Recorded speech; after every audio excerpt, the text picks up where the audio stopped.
2월 15일 말씀 묵상을 시작하겠습니다. 오늘 말씀은 예레미야 8장 13절부터 22절까지의 말씀입니다. 남유다는 끝까지 완고했습니다. 이들이 이토록 완고했던 이유는 무엇이었을까요? 예레미야 7장 4절을 보시면 너희는 이것이 여호와의 성전이라 여호와의 성전이라 여호와의 성전이라 하는 거짓말을 믿지 말라. 바로 이들에게 성전이 있었기 때문입니다. 온갖 죄악을 범한다 할지라도 성전이 자신들에게 있는 한 그들은 결코 멸망하지 않고 평안할 것이라고 그들은 착각했습니다. 사실 하나님은 성전이 필요 없으신 분입니다. 성전은 하나님이 필요해서 지어진 건물이 아니라 인간의 필요에 의해서 지어진 건물이기 때문이죠. 왜냐하면 하나님은 성전보다 더 크신 하나님이시기 때문입니다. 하나님은 성전 안에만 계신 하나님이 아니라 성전 밖에도 계신 하나님이십니다. 그런데 하나님은 인간들의 편의를 위해서 그들을 만나주시는 장소를 허락하셨던 것이죠. 그곳이 바로 성전이었습니다. 그러나 성전은 어느덧 그들의 우상이 되어버렸던 것이죠. 그리고 그들의 우상 숭배의 장소가 되어버렸습니다.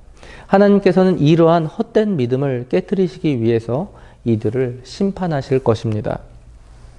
13절입니다. 여호와의 말씀이니라 내가 그들을 진멸하리니 포도나무에 포도가 없을 것이요 무화과 나무에 무화과가 없을 것이며 그 잎사귀가 마를 것이라 내가 그들에게 준 것이 없어지리라 하셨나니. 포도와 이 무화과는 이스라엘에게 있어서 매우 중요한 그런 대표적인 농작물이었습니다.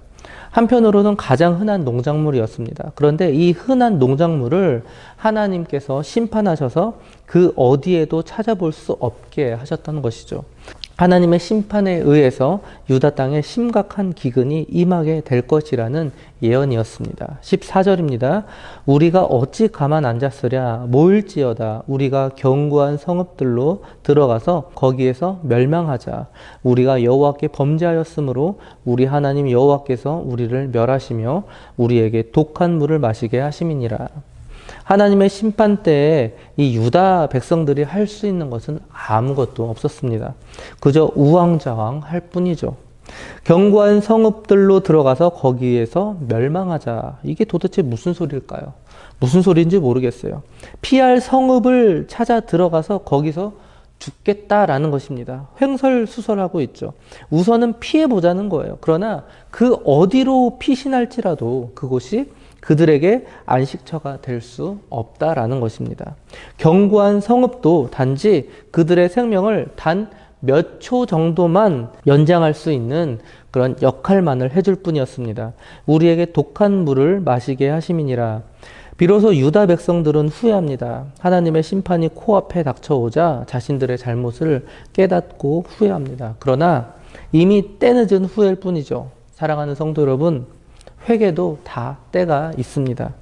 그 때를 놓치면 기회는 영원히 다시 주어지지 않습니다. 그렇다면 우리는 언제 회개해야 할까요? 바로 지금 해야 합니다. 그래서 우리는 매 순간 주님 앞에 엎드리며 살아야 합니다. 15절입니다. 우리가 평강을 바라나 좋은 것이 없으며 고침을 입을 때를 바라나 놀라움 뿐이로다. 평강을 바라나 좋은 것이 없으며 일말의 희망도 없어진 절망적인 상황입니다. 어제 본문이었죠. 11절을 보시면 거짓 선지자들은 평강하다며 이 유다 백성들에게 거짓 메시지를 선포하였습니다. 유다 백성들은 그대로 되기를 바랐으나 실제 결과는 어땠나요? 정반대였습니다. 16절입니다. 그 말의 부르짖음이 단에서부터 들리고 그 준마들이 우는 소리에 온 땅이 진동하며 그들이 이르러 이 땅과 그 소유와 성읍과 그 중에 주민을 삼켰도다.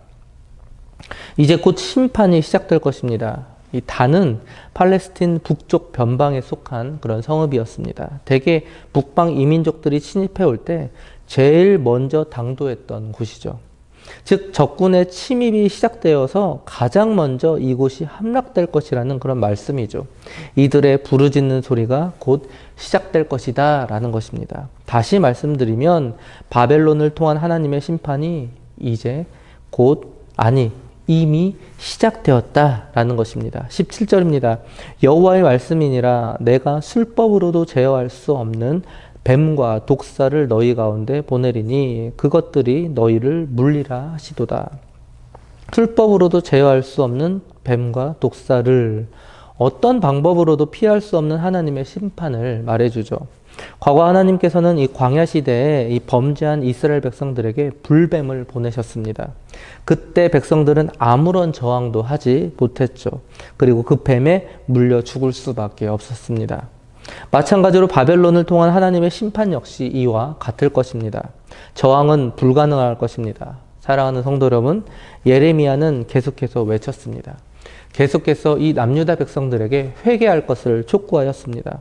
그러나 계속해서 회개치 않고 죄의 길로 달려가는 이 그들의 모습을 보면서 이 예레미야의 심정은 어떠했을까요? 18절입니다. 슬프다. 나의 근심이여 어떻게 위로를 받을 수 있을까? 내 마음이 병들었도다. 안타까운 심정을 넘어서 이 예레미야는 마음에 병이 들고 말았습니다. 왜냐하면 예레미야는 앞으로 유다가 당할 이 하나님의 심판과 그 규모를 이미 잘 알고 있었기 때문이죠. 그 고통을 먼저 경험했기 때문이죠. 그래서 예레미야는 온 몸으로 슬퍼할 수밖에 없었습니다. 그럼에도 불구하고 회개는커녕 인간적인 방법으로 끝까지 이 버티어보려는 저들의 어리석음을 보고 이 예레미야의 비통함은 배가 되었을 것입니다. 19절입니다. 딸, 내 백성의 심히 먼 땅에서 부르짖는 소리로다. 여호와께서 시온에 계시지 아니한가? 그의 왕이 그 가운데 계시지 아니한가? 그들이 어찌하여 그 조각한 신상과 이방의 헛된 것들로 나를 경노하게 하였는고 하시니 심히 먼 땅에서 부르짖는 소리로다. 곧 남유다는 이 바벨론의 포로 생활 속에서 그 고통으로 부르짖게 될 것입니다. 여호와께서 시온에 계시지 아니한가? 이들에게 있어서 성전은 부적과 같은 존재였습니다. 그리고 하나님은 이러한 헛된 믿음을 깨트려 버리신 것이죠. 즉 이들은 마땅히 자신들의 그릇된 신앙을 되돌려야 했습니다. 그런데도 이들은 자신들의 이 패망을 하나님의 능력 없음으로 돌리고 있었습니다. 어찌하여 그 조각한 신상과 이방의 헛된 것들로 나를 경노하게 하였는가 하시니, 유다의 불평스러운 그 질문에 대한 하나님의 답변이죠. 유다는 하나님의 성전에 우상 신상을 조각하여 세웠고 그 앞에 제사를 지냈습니다. 하나님의 거룩한 신성을 모독하였고 하나님의 진노를 촉진시켰습니다. 20절입니다. 추수할 때가 지나고 여름이 다였으나 우리는 구원을 얻지 못한다 하는도다. 하나님의 심판으로 유다는 어떤 도움도 받지 못하는 절망적인 상황이 되었습니다. 팔레스틴 지역에서 추수는 흔히 4월에서 6월까지 계속되죠. 만일 이때에 흉년이 들면 늦여름의 과실을 기대할 수밖에 없었습니다. 그러나 만약 이 과실마저도 수확하지 못한다면 사람들은 기근에 허덕일 수밖에 없었습니다. 절망적인 상태에 처하게 되는 것이죠. 본문은 하나님의 심판을 당한 이 유다가 바로 그러한 절망적인 상태라는 것을 말씀해주고 있는 것입니다. 21절입니다. 딸, 내 백성이 상하였으므로 나도 상하여 슬퍼하며 놀라움에 잡혔도다. 예레미야는 이 유다 백성들의 절망적인 이 고통에 같은 동족으로서 동변상련의 심정을 느꼈습니다. 잡혔도다. 극심한 충격으로 인하여서 놀라는 것조차 정지된 그런 상태를 말합니다. 비록 이들의 죄악이 심각하여 회개하지 못하는 것에 대한 안타까움과 또 분노가 컸지만 이들에 대한 심판은 이들이 심지어 측은하게 여겨질 정도로 그렇게 극심한 절망감이었다라는 것이죠. 마지막 22절입니다. 길르앗에는 유황이 있지 아니한가? 그곳에는 의사가 있지 아니한가? 딸, 내 백성이 치료를 받지 못하면 어찌 됨인고? 딸, 내 백성이 치료를 받지 못하면 어찌 됨인고? 유다의 상처를 치유할 수 있는 유일한 의사는 오직 여호와 하나님뿐이십니다. 그러나 아무리 훌륭한 병원과 아무리 훌륭한 의사가 있다 한들 환자가 치료를 거부한다면 절대로 나을 수가 없습니다. 남유다는 자신의 질병을 인정하지 않고 또한 치료도 거부하였습니다. 이스라엘 백성이 하나님의 치유 계획과 은혜에 순종하고 자신들의 죄악에 대해서 진심 어린 그런 마음으로 회개를 했다면 그들에게는 건강과 축복이 주어졌을 것입니다. 그러나 그들은 끝까지 회개를 거부하였습니다. 사랑하는 성도 여러분, 이스라엘 백성들에게 있어서 하나님의 성전은 우상 숭배의 공간이었습니다. 하나님을 성전 안에 가둬놓고 다른 우상들보다도 업신 여기는 범죄를 저질렀습니다. 우리도 마찬가지입니다. 우리는 교회라는 건물 속에 하나님을 가둬놓고 신앙생활을 합니다. 그곳에만 하나님이 계시다고 착각합니다.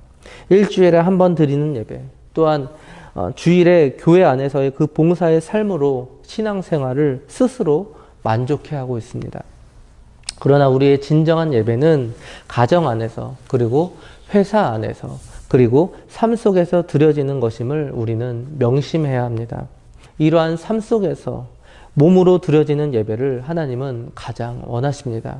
오늘도 삶의 예배를 통해서 하나님께 처음부터 끝까지 하나님께 영광을 돌리는 저와 장자 가족들 되시기 바랍니다.